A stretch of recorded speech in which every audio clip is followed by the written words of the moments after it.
فوج نے, انٹیلیجنس اداروں نے اپنا کام کرنا ہے اور اپنا کام شروع کر دیا ہے. یہ جو نئی جنگ ہے, اس کا جو نیا فیز ہے, اس پر بھی ہم بات کرتے ہیں. لیکن پہلے کہ جو پیش رفت ہو رہی ہے سیاسی قیادت کو اکٹھا ہونا, وہ کیسے ہوگا وہ ہم آپ کو بتائیں. اس کے لیے حکومت وقت کی ذمہ داری وہ اس نے ذمہ داری اٹھائی ہے, اٹھانا مجبوری ہے. وزیر اعظم شہباز شریف جیسے پشاور بھی گئے تھے, آرمی چیف ان کے ساتھ تھے, وزیر دفاع خواجہ آصف اور رانا ثناء اللہ بھی تھے. اب پارلیمنٹ کے اندر ایک اجلاس ممکن ہے اور اس اجلاس میں قومی سلامتی کمیٹی جیسا ایک فورم موجود ہے, اس میں عسکری قیادت بھی آئے اور بریفنگ دے اور تمام سوالات کے جواب ہوں.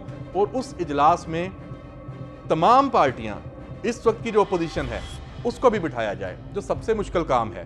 عمران خان صاحب اور ان کے جو رفقا ہیں وہ کسی صورت اس وقت کسی قومی ایجنڈے پر اکٹھا ہونے کے لیے تیار نہیں ہیں, لیکن تمام اختلافات اور تمام ان کی تنقید کو سائڈ پہ رکھتے ہوئے حکومت وقت ایک دفعہ پھر کوشش کرنے جا رہی ہے کہ پی ٹی آئی اور عمران خان اس مسئلے پر اپنی باقی تمام سیاست, ہر چیز کو سائڈ پہ رکھ کے ساتھ بیٹھنے پر راضی ہو جائیں. ماضی میں ہوتے آئے ہیں, امید یہی رکھی جا رہی ہے کہ یہ ہوگا اور سیاسی اور عسکری قیادت ایک پیج پر فیصلہ کرے گی اور یہ آنے والے چند دنوں میں ہوگا.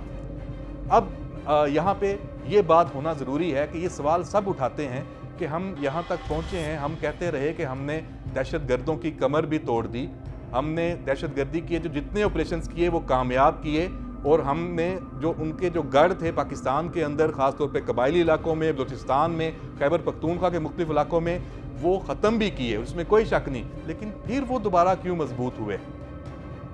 تو اس کا سوال کا جواب ایک ہی ہے, افغانستان. وہ افغانستان جب یہاں سے امریکہ اور نیٹو رخصت ہوئے اور افغان طالبان جو سمجھا جاتا ہے کہ وہ پاکستان کے حامی ہیں, پاکستان کے دوست ہیں, ان کا ایک کنٹرول وہاں پہ ان کی حکومت قائم ہوئی, تو ہمیں یہ تھا کہ افغانستان سے اب پاکستان کے لیے خیر کی خبر آئے گی. لیکن ایسا نہیں ہوا.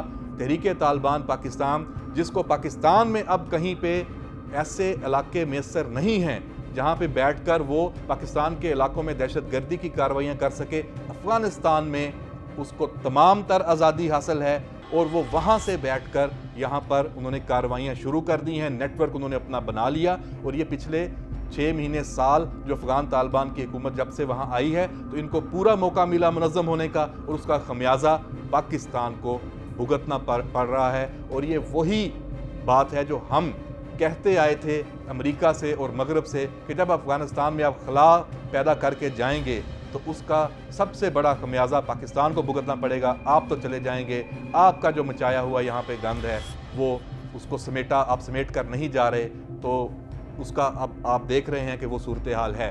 لیکن ہمیں اس کا مقابلہ کرنا ہے, اور اس کے لیے یہی بات کہ اب یہ ہوگا کیسے.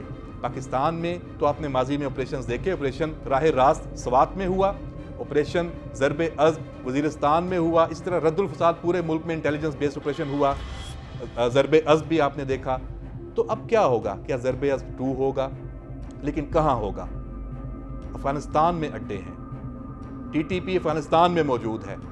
تو یہ بہت اہم موڑ ہے کہ یہ جنگ کسی طرح پاکستان اور افغانستان کی جنگ نہ بن جائے. تو اس میں بہت کچھ سوچ سمجھ کر کرنے کی ضرورت ہوگی, اور یہ کیا جا رہا ہے.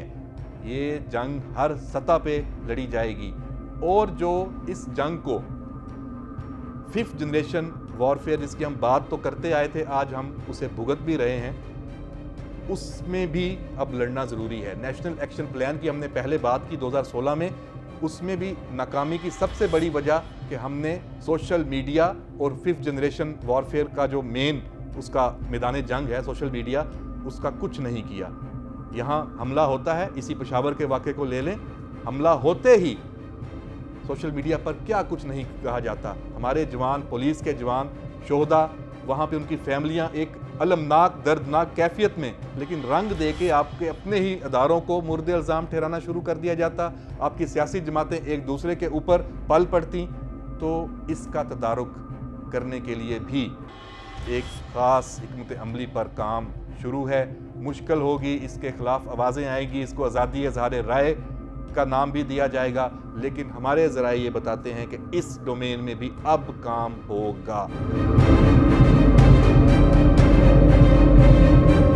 بہت اہم مرحلہ، بہت مشکل مرحلہ شروع ہونے جا رہا ہے، اور اس کی جو آنرشپ ہے وہ سیاسی قیادت اور حکومت وقت کو لینی ہے۔ انہوں نے اس پر کام شروع کر دیا ہے۔ فوج نے، آپ کے انٹیلیجنس اداروں نے اپنا کام نہ صرف شروع کیا بلکہ کل کور کمانڈرز کانفرنس کے بعد اس کا عملی ایک آغاز ہو گیا، لیکن اس کے اوپر جو ایک سٹیمپ لگنی ہے، یہ اس کو ربر سٹیمپ کی بات نہیں ہے، یہ آنرشپ ہے۔ سیاسی اور عسکری قیادت کا اکٹھے ہونا اور عوام کا خاص طور پہ ان کو شامل کرنا بہت ضروری ہوگا۔ اس کے لیے آنے والے دنوں میں ایسے فیصلے ہوں گے کہ جن کا اس ملک کی سیاست پر بھی اثر پڑے گا۔ اس پر ہم نظر رکھیں گے اور اس حوالے سے آپ کو مزید بھی آگاہ کرتے رہیں گے۔ اجازت دیجیے، اللہ حافظ۔